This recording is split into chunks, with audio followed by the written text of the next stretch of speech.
Okay, so we're gonna start here in a moment. We've decided because we don't want to keep people like super late. Kanak has very graciously agreed to move her talk to tomorrow. So we have just two more talks. So we have Sreeram's talk and then we have Beihan's talk, and then we will adjourn for the day. So I'm very excited to hear about this. There's a lot of fun movies. We tested all of them. So take it away. Thanks. Thank you. All right. Hi everyone, my name is Sreeram. I'm a PhD student at UT Austin, and I'll be talking about more recent work that uses Perlmutter quite extensively for tsunami early warning. So kind of the setting is the Cascadia subduction zone, which is just north of here. And so this is a picture of the subduction zone itself, and you can see in red where there are two interlocking plates. And I mean, I think you might have heard in the news that there's been past historical evidence of major ruptures happening in the subduction zone dating back to 600 BC. And there's one about every 300 ish years. And the next one they're saying is going to come up anytime now. Large probability that there's going to be a magnitude 8 or higher event in the next 50 years. And even there's a chance there could be a magnitude 9 event that would be very devastating. So the plan is to install a network of sensors on the seafloor that detect pressure. And so this is a proposed diagram of what that would look like. And these sensors detect pressure waves. What we want to do is use that data to, in real time, provide some sort of early warning forecast that people can use to act. So the goal is to predict tsunami wave propagation by inverting near field pressure data. We want to do this in the framework of Bayesian inference so that we can rigorously quantify the uncertainties. We don't want to just tell the entire coast to evacuate. That's going to cause a lot of problems. We want to invert for the spatial temporal seafloor motion. This is a time-dependent boundary condition that's on the entire seafloor. We're going to use the linearized acoustic gravity wave model, compressible deep ocean. There's a number of challenges associated with doing this. Namely, one of them being that the forward problem is 3D space and time, and it is a very large physical domain. The entire fault is about 1,000 kilometers long, over 100 kilometers wide. We're inverting for something that is 2D in space and also time dependent. The governing equations are hyperbolic, meaning they won't easily lend themselves to surrogate modeling, reduced order modeling, things like that. And the most important thing is the entire thing has to happen in real time. There's no use in saying that the tsunami is going to happen, year after it's already happened. So we're really trying to do this as fast as possible while also remaining true to the high fidelity physics. So start about talking about the equations themselves. These are the acoustic gravity wave equations. There's a mixed formulation for velocity and pressure unknowns. Boundary conditions on the sea surface, we have an ODE that describes the surface wave. On the bottom of the sea, we have the velocity boundary condition that is the actual parameter that we're inferring for, the seafloor velocity at the bottom. And finally, on the lateral surface, we have absorbing boundary conditions to absorb the outgoing waves. And then this is implemented in MFEM from Lawrence Livermore's lab using high order finite elements. And so, kind of big results on that. We have scaling. Things scales really, really well up to the full LCAP system. But also, if we look at Perlmutter here, achieving 100% weak scaling efficiency for the entire system, solving a problem with over 2 trillion unknowns. We're getting extremely good performance there. I know we just heard about, some of us who were on the tour just heard about how annoying that Slingshot 11 network can be, but it is giving really good performance when we're scaling to the full system here. We've also scaled to the ALP system, the GH200s, and the LCAP system, where this is a 55.5 trillion unstructured mesh finite element solve. So we have a massively scalable PDE solver that can simulate these PDEs, but we have to do this in real time. That simulations still take several hours. So the goals are to solve this inverse problem of taking the pressure recordings from the sensors on the seafloor, inferring the seafloor induced, the earthquake induced seafloor motion, and then predicting forward in time where the tsunami wave heights are going to be. So we're doing this in a Bayesian framework. So kind of to summarize that, main player there is Bayes' rule, which says that the posterior distribution of the parameters is proportional to the prior times the likelihood. And we're working in a setting where we can use a linear Gaussian model here. We have a Gaussian prior with a Matern covariance. We have an additive Gaussian noise model, and the inverse problem itself is linear. This allows us to actually write down the analytical solution to the inverse problem exactly. So it is characterized by a Gaussian. So it says that the unknown parameter field is distributed as a Gaussian with some mean and some covariance. And we can write down exactly what formula is for that mean and that covariance. Problem is, writing it down doesn't necessarily mean we can compute it. This thing, this gamma post, for example, on the full Cascadia subduction zone is something like a 10 to the 9 by 10 to the 9 matrix, dense. So you can't actually explicitly form that thing. And solving this linear system that would allow you to obtain this map point in real time is going to be a real challenge if you were to use like a billion by billion dense matrix. The usual approach to solving these types of high dimensional Bayesian inverse problems is to use matrix-free methods. Obviously, we can't form the full matrix. And traditionally, that's done by having a pair of PDE solves that compute the action of the relevant operator, which is called Hessian, in each iteration. So each iteration involves taking a Hessian matrix vector product, and that is done through a pair of PDE solves. And then the rest of the framework relies on low-rank decompositions and using the Sherman-Morrison-Woodbury formula to essentially invert the discrete Hessian in the rank of H number of PDE solves. This works when you have a low-rank Hessian operator, and you can really get a lot of mileage out of this approach for those cases. But we have a hyperbolic system here. The effective rank of the Hessian can be very high, can be close to full effective rank, which means there's many PDE solves associated. If you were to use something like conjugate gradient to do the solution of the linear system, you would need many iterations. Each of those iterations requires solving a pair of PDEs. If you work this out, it says over 1 year here. That's on a moderately sized problem. If you work out the full Cascadia, it would take over 50 years, even on a supercomputer, to solve that map point, meaning solving that inference problem. That's useless, right? You don't want to say there was a tsunami 50 years ago. The computer's not even going to be there by then. So the traditional fix to this is to use surrogates, reducer modeling, neural networks, et cetera, to accelerate solutions of these linear systems. Somehow, that's also challenging in this case. Again, because of the hyperbolic structure, the very large parameter dimension, it's hard to create accurate surrogates that would work for this problem. And there's this problem of the Kolmogorov n-width decay as well, that kind of places a fundamental limitation on linear reducer models as well. So the remainder of the talk, I'm going to outline how we get past those challenges and actually are able to achieve this real-time inference on this massive scale. So one of the critical things that is required for doing this inference is a fast way to get from the parameter to the observable.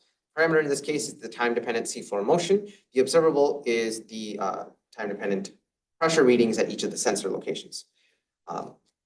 And this is a major part of the Hessian action that is required in solving that system for the map point. And what we're able to do in this case is realize that the governing equations, form of them is in an autonomous dynamical system. This means that the evolution doesn't explicitly depend on time. What that allows us to do is take the discrete parameter to observable map, taking from the seafloor motion to the pressure observations, and that is actually discretized as a block triangular Toeplitz matrix. So that's the key observation that we see here that allows us to really accelerate the P2O map actions without having to do PDE solves, essentially. This greatly reduces computation and storage costs. If you notice in the structure, the first column is all you need to store, the first block column, because the rest of it is redundant information. So we have this application that computes really fast P2O map applications for block triangular Toeplitz matrices. It's an FFT-based algorithm, GPU accelerated, scales to many GPUs, and the essential idea is that you have a block triangular Toeplitz matrix. If you move to Fourier space, it becomes a block diagonal matrix. And you have a block diagonal matrix. It's essentially taking matrix vector products. It's like doing batched small matrix vector products. And so that really runs really fast on GPUs. You can scale this to many GPUs as well. The algorithm is exact, so there's no like approximations or anything that are made. You get order 10 to the 5 speed ups over the PDE solve method if you do it using FFT MatVec.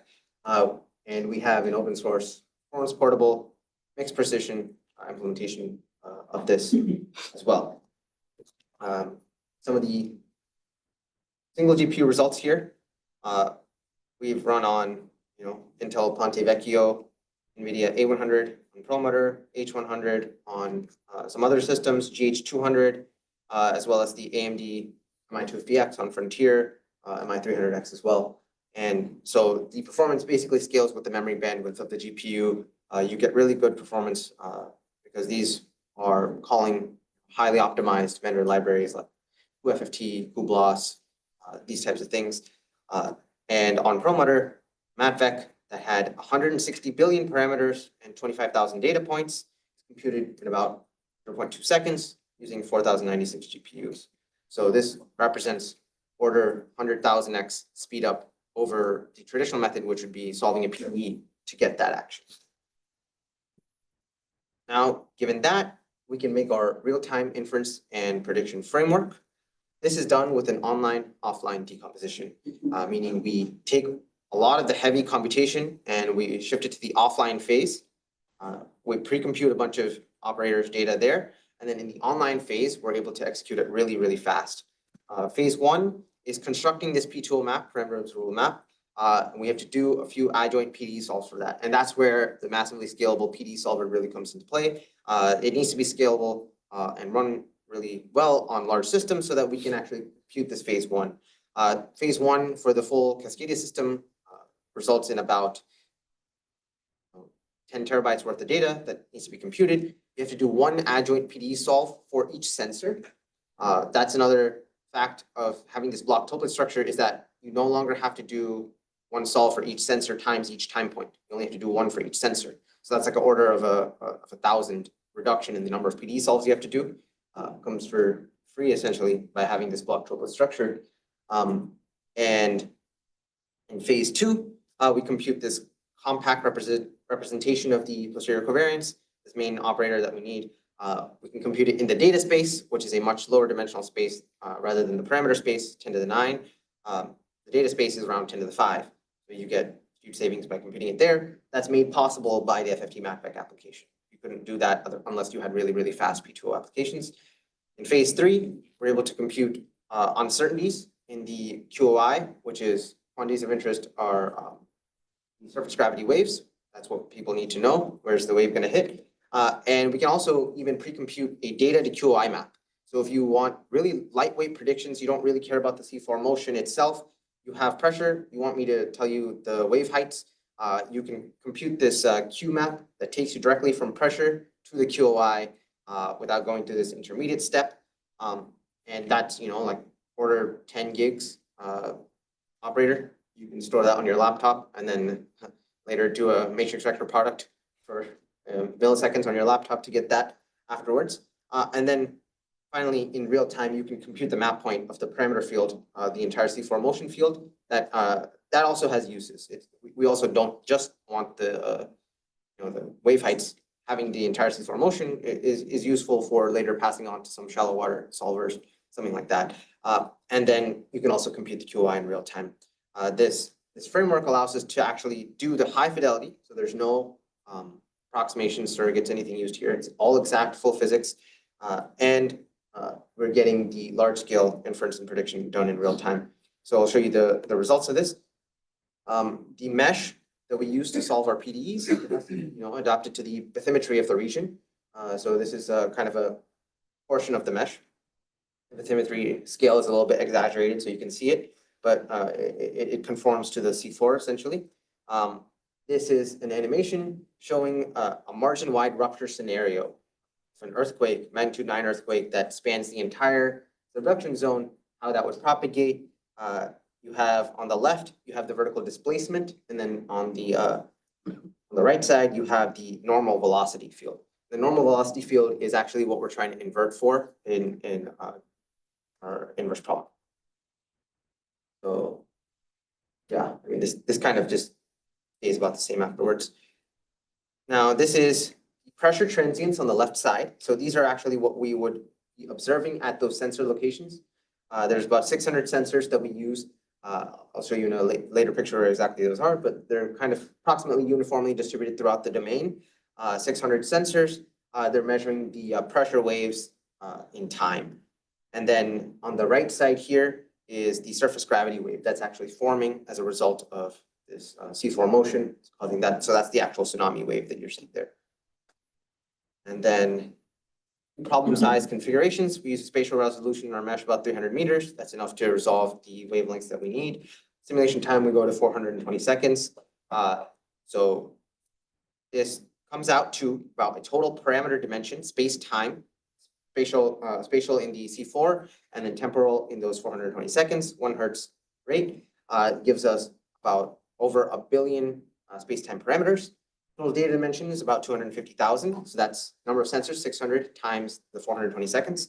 QOI, we sample 21 target locations in our domain that we want to sample the wave height at. This could correspond to trajectories that are aiming towards key cities of interest, things like that.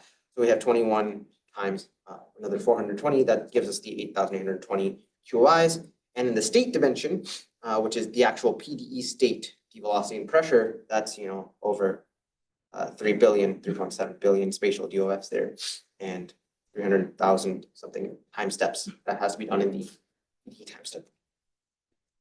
Compute time usage. So this was computed on Perlmutter phase 1. This is phase 1 through 3 are the offline phases. They all basically most of them are on 512 GPUs. Some of them use a few GPUs, but phase 1 uses 40 gig GPUs. That's the PDE solves. So that's when we say form F and FQ, that's doing those adjoint PDE solves. We have to do 600, one for each sensor, and then 21, one for each QI location. That is the largest amount of compute time that we need, is 520 hours on those 512 GPUs, about 550 hours overall. And then phase 2, 3, those take a few hours to compute, and they don't use that many GPUs.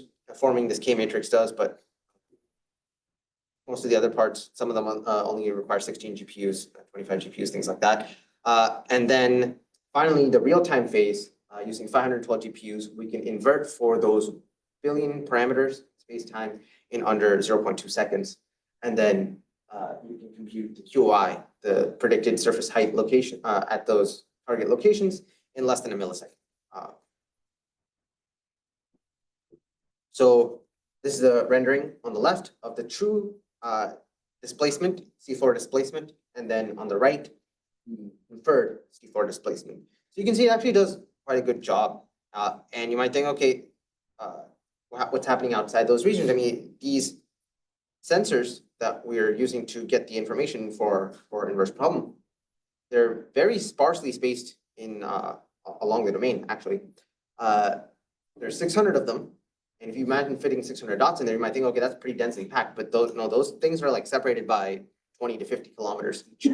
So using that kind of sparse, and they're noisy too, they're not exact data. Using sparse and noisy data to reconstruct, it's actually quite amazing that we're able to actually reconstruct the displacement field to this level of accuracy here. This picture on the left shows you actually the locations of for sensors. So there's spaced approximately uniformly along the domain here. And then on the right, I mentioned we have to quantify the uncertainty. This is the point-wise standard deviation in the seafloor displacement, the total seafloor displacement, so integrated over time. And you can see that it kind of is reduced at each of those sensor locations, and it gets larger as you go towards the edge of the domain. But that's actually fine. We care about the parameter field more towards the coast side, where it would be affecting people rather than on the west side. And then finally here on the left, we have those 21 target locations for where we sample the wave height. And on the right, for a few of those locations, plots of the wave height over time versus the ground truth that we use with uncertainty. So 95% credible intervals shown there. And all of this, the QI prediction is able to be computed in less than a millisecond, given real-time pressure observations. So NERSC played a huge role in enabling all of this. The entire end-to-end Bayesian inverse problem solution and prediction, all of this was done on Perlmutter. The offline phase, solving all those PDEs, required over 70,000 node hours. That was granted through ALCC and the high impact science at scale allocations. We used a few new NVIDIA libraries on Perlmutter to do this real-time inversion, including QDSS and QSolver MP for doing some of those pre-computations. And over 10 terabytes of data was pre-computed in that offline phase. Perlmutter also helped us do some of the debugging, development, testing of the GPU-enabled codes that really played a big part in here. And we'd like to make a special thanks to the NERSC staff, Amanda and Moaz, who were helpful when we were doing the full system scaling runs as well. So our next steps, we want to test the framework on other regions of interest. For example, Japan, they had that large Tohoku earthquake. And now they have a sensor network similar to what they want to put in Cascadia, but they didn't have it at the time of the earthquake. We want to go back and see if we had the sensor network, we have actually predicted tsunami. That's something we're interested in. Optimal sensor placement strategies. They haven't put the sensors in Cascadia yet. Where should they do that so that they can get the most information given an earthquake? And then something like data-driven priors, improve our prior knowledge based on hypothesized earthquake scenarios, and that can improve the inference where the data is not that informative. And then dimension reduction strategies that are goal-oriented that can maybe help. And then of course, optimize for new architectures like future. These are some of our relevant works. This was selected as a finalist for Gordon Bell this year. So the first paper there is our Gordon Bell submission. And then second paper describes the entire inversion framework in some more detail. Third paper describes the FFT-MATVEC algorithm, full detail. And then the last paper is about FFT-MATVEC as well, but mixed precision and performance portability. If you're interested, you can check that out. And yeah, so summary, we have a framework for real-time, extreme scale, exact Bayesian inference and prediction. We have a fast MATVEC algorithm to speed up Hessian actions over 200,000x. And we're able to carry out exact inference and prediction for over 1 billion parameters, 250,000 data points for a real rupture scenario using 512 GPUs of Perlmutter. And yeah, very much. If you want to scan that QR code, I'll give you the presentation slides.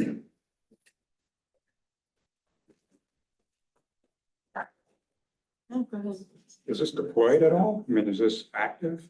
So the sensors aren't there. Oh. They have to, get funding for the sensors, and then putting those sensors in is actually a hard thing because you have to drill into the seafloor and cost several $1 million for each sensor to do that. That's why we want to test on Japan. It's the next step. Those are They have sensors already? Yes, they have this thing called SNet, which is what these guys want to do in Cascadia. It's a fiber optic cable connected sensor network. Essentially, the offline compute that you did was for assuming you had the sensors in place, but Once you get them in place, you need to redo it, essentially, that's the idea. You would have to, yeah, you'd have to redo it if you have the actual sensor configurations. Okay, and you do it once and then. Yeah, I mean, once you have it, yeah, you just have it once and you're done. You can probably retrain So regularly. the thing about this inverse problem set is linear, so it actually doesn't depend on the data itself. So that what you would be retraining would be your prior. How much of, so when you put the sensors, how much time do you need to observe to reliably make a forecast? That's a good question. So right now, I mean, we use that 420-second time window. In practice, right, for Cascadia at least, it would take maybe from the time of the rupture to the waves actually hitting the shore, it would actually maybe take around 20 to 30 minutes. For doing this prediction, I think you would need, I think we've said about maybe like 5 to 10 minutes of data would be nice to have. But something you can do is pre-compute to a larger time horizon, then subsample, make a early prediction on the whatever data you have at the beginning. Say you only have sampled for 2 minutes, you make an early prediction on that. And then as time goes on, you can update it without having to do any more pre-computation. You've just pre-computed to like a 10-minute time window, say. You subsample those vectors to whatever time scale that you're actually inverting for. You can make an initial prediction, then update it as you get more and more data. That's something that's also possible. I see, but would that be enough to predict outlier conditions like that tsunami you mentioned? So I assume it's something like predicting weather. You need to observe a long period of time to make a forecast reliably in the future. But if you just put the sensors and you're trying to predict 50 years in the future, that seems like a very challenging problem. You wouldn't be predicting 50 years in the future. You'd be predicting maybe several, like up to maybe 30 minutes to an hour. Oh. Yeah, because that's the time frame, like from the earthquake to the tsunami is that time scale. Essentially, it's like warning system, like there will be Yeah. a large wave Yeah. imminent. And so you need about an hour to evacuate people or something like that. So you're not trying to, it's not like long. We're not predicting the earthquake. We're predicting the tsunami Tsunami. given the earthquake. Yeah. So the earthquake has happened. We're predicting based off of that data. Predicting the earthquake is a much harder problem. Yeah. Yeah. Yeah. Well, I'm glad you're doing that. Oh yeah, we're gonna just move on and then if you want to ask more questions, just so we don't get everyone out of here a little bit too late. But thank you so much. Yep. I live about an hour inland from Lincoln City, which you Oh, showed on yeah. there. So I'm glad, but I live past the coastal range, so I'm not worried about a tsunami. I'm worried about, the earth moving Yeah. around. Yeah. Okay, awesome. Thank you so much. Thanks. Yeah, don't worry about it. Okay, so we have our last talk now. Beihan, you could come and put your laptop here if you'd like. Share my screen. Yeah. Let me. Oh, I have enough room. There's a way, number of people. So go to the, share. And then just wait, which presentation is yours?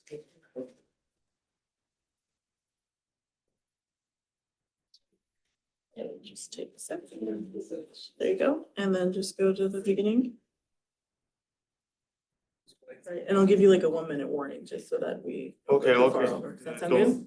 Yeah, I will hurry up. Yeah, no, I don't want you to hurry, but I'll just let you know when it's time to wrap up. Okay. Okay, yeah, Beihan has flown here from Pennsylvania State. Penn State, and he got here at 1 a.m. and he got to his Okay. hotel at 2 a.m. So right after this, you get to go to your hotel and fall asleep. Yeah. Okay, all right. Thank you so much for being here. Last talk, take us out. Okay. I'm putting this, I'll do that. There you go. Okay, thank you, Lippy. Thank you all. That's a fantastic travel for my first time to California. My flight is late last night, delayed 5 hours. That's why I came very late. And I'm here tired. I need a sleep. Okay, let's go back to let's introduce. Oh, You might need to. let's use all right. That's good. So today I will introduce our work about the machine learning interatomic potential. We train it to use active learning and on NERSC, and it's accelerated by the NERSC CPU, GPU, and the workflows. My name is Beihan Chen. I'm a PhD student for Dr. Mia. We work in the Department of Nuclear Energy and Engineering in Pennsylvania State University. And first, we will talk about the machine learning with moment sensor potential using active learning. Okay, so let's take a brief introduction of why we do machine learning interatomic potential. As we know that quantum mechanics such as density functions theory, DFT, is most widely used as the most accurate method that people can do with supercomputing. But it's expensive because it costs the scales as the 3 order of the number of atoms.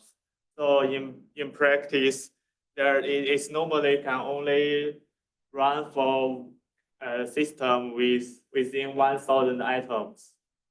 And but if we only use molecular dynamics, that is based on empirical parameters that fit by only traditional Newton mechanics, and it costs the scales as only 1 order of the atom numbers, and it can be used for 1 million atoms system.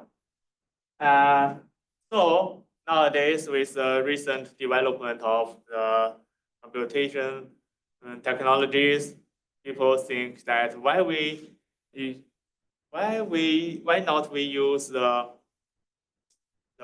data from the accurate quantum mechanics, and we use machine learning to fit the parameters and get higher accuracy interatomic potential for molecular dynamics.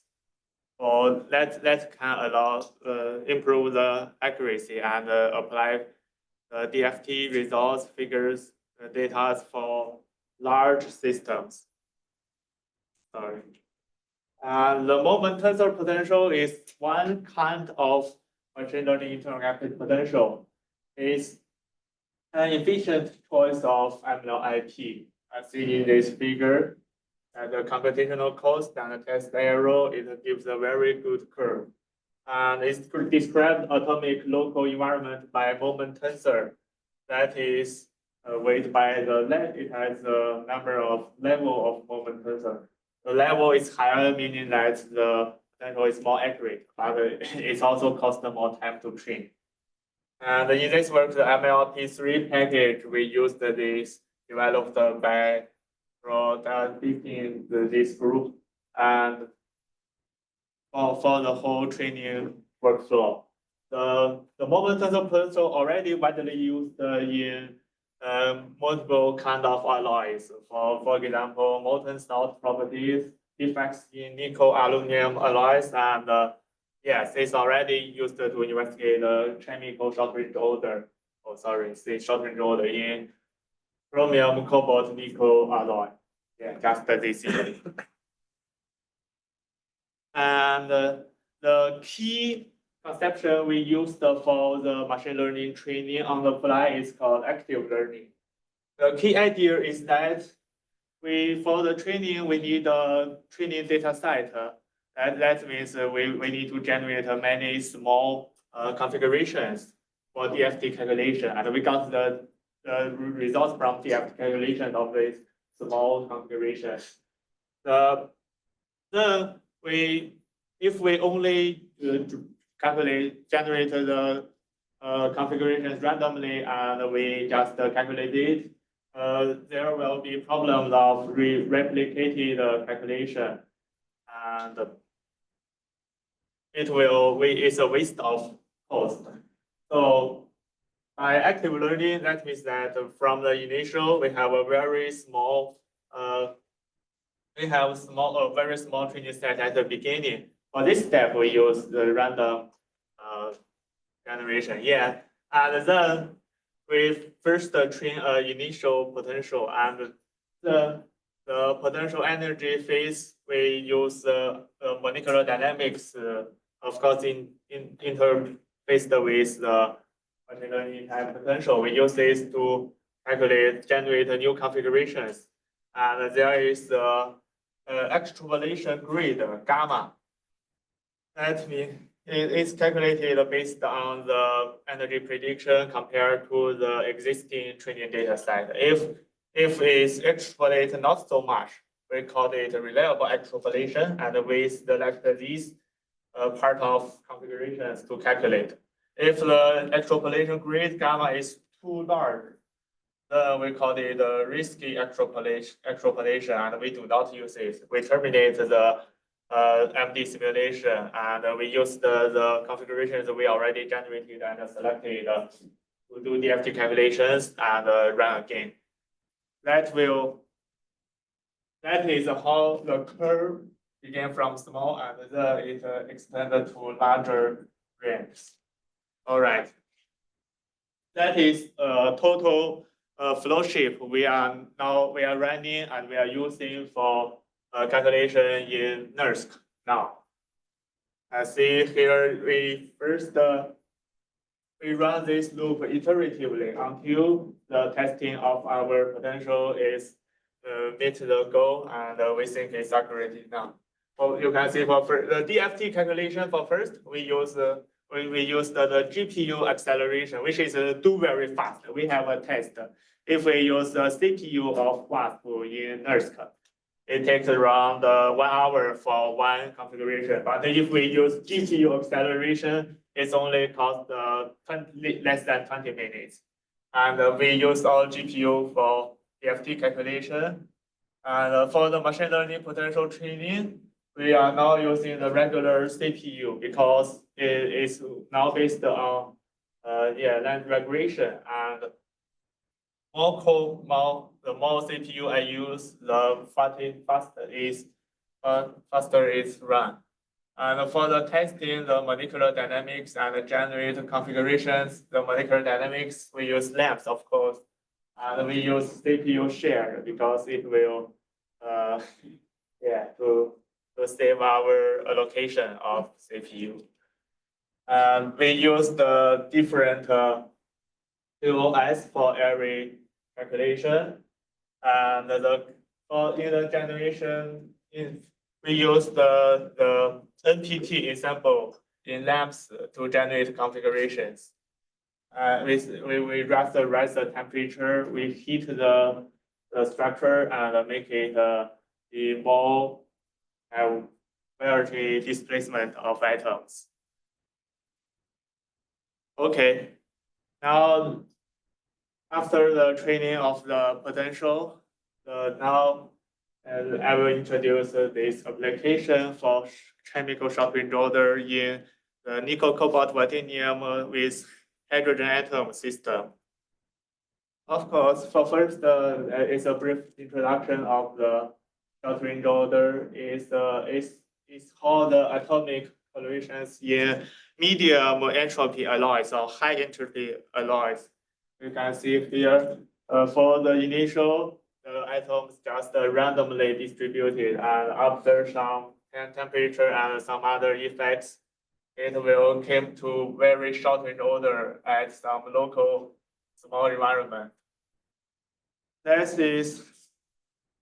It can affect the vibrational properties, as we see. As we see here is pictures of the nickel, cobalt, platinum. They taken from Nature paper 2021, and we see that is a high resolution image of short-range order, and the size usually is sub-nanometers and nanometers. And that is the temperature time figure for all the short-range order usually appear. For high entropy alloy, the short-range order effect is also high. It's affected by the pooling, by annealing, by many effects. And there is the recent findings in the nickel cobalt titanium, that is the alloy we are research on. That is an image of how titanium, cobalt, and nickel, how they distribute. And that is DFT-based modeling to show that for that alpha called the variance of the short range order parameter, if is negative, means that which means that the titanium is preferred to it cluster with different kind of atoms such as nickel and cobalt, and it's larger than zero. It's positive, means that titanium and titanium are likely to avoidance. They avoid each other in a cluster in alloy. Okay. Before we apply our moment potential, we first there are some setups for our training. As mentioned before, the level of MPP theoretically, the level is larger, means that the fitting is better. But you can see it's a balance problem. If we set up too high level, the training time will increase so fast. And we chose 20 as the level of momentum potential we used. And the energy and the force weight is said to be 20, 85, and 15 for after the tuning, and which will give us good elastic constant and prediction. The total configurations number up to now in the training data set is 6,394. That is the validation of the potential using energies and the forces. We calculated the RMSE to compare the momentum potential prediction with the DFT calculation. It shows very good fit with each other. And they also calculate the elastic constant and the lattice parameter of the compared to the experiment we can find. Well, we must say that the momentum potential we calculated for ground state and for nickel is at 300 Kelvin, is measured in room temperature. Considering this, we can see that our results with a very good comparison with the experimental results.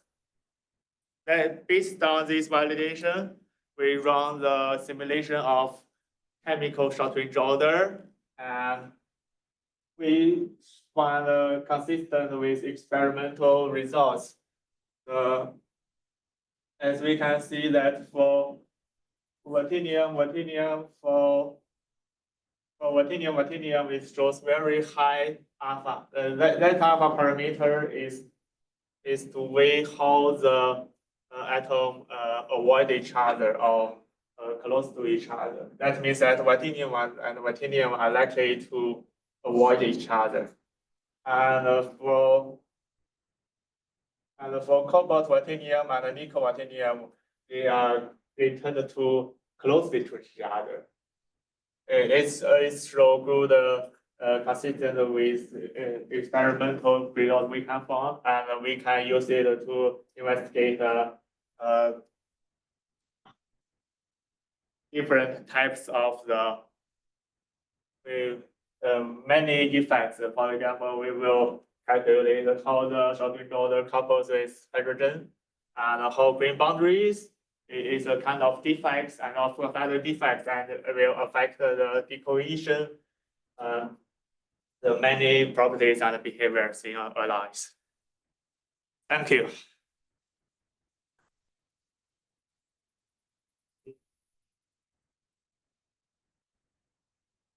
Any questions?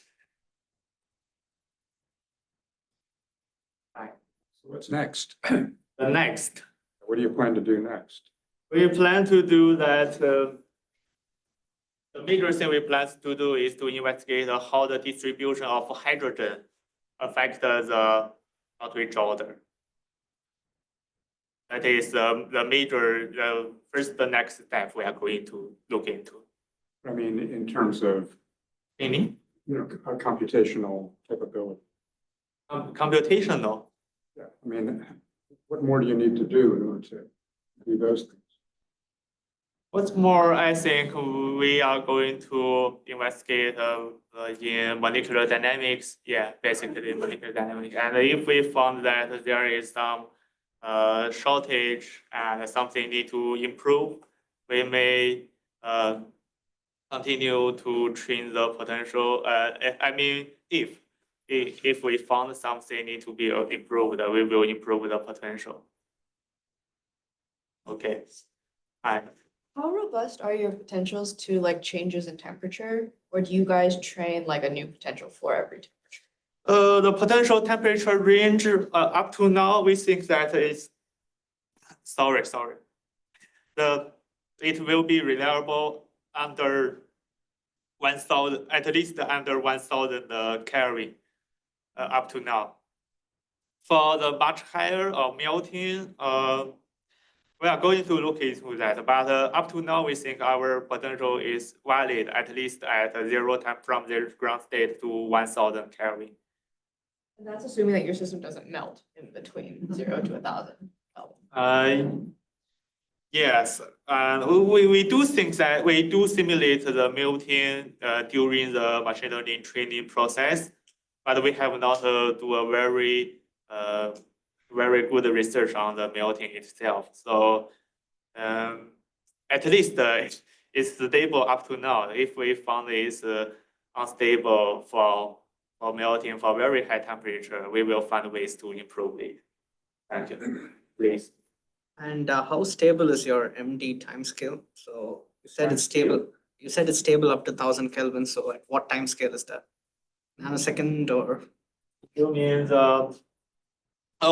you mean the time step we run for something such as NPT, NVT simulation? Yeah. It's around from hundreds of picoseconds to nanosecond. Okay, thank you. Okay, thank you so much.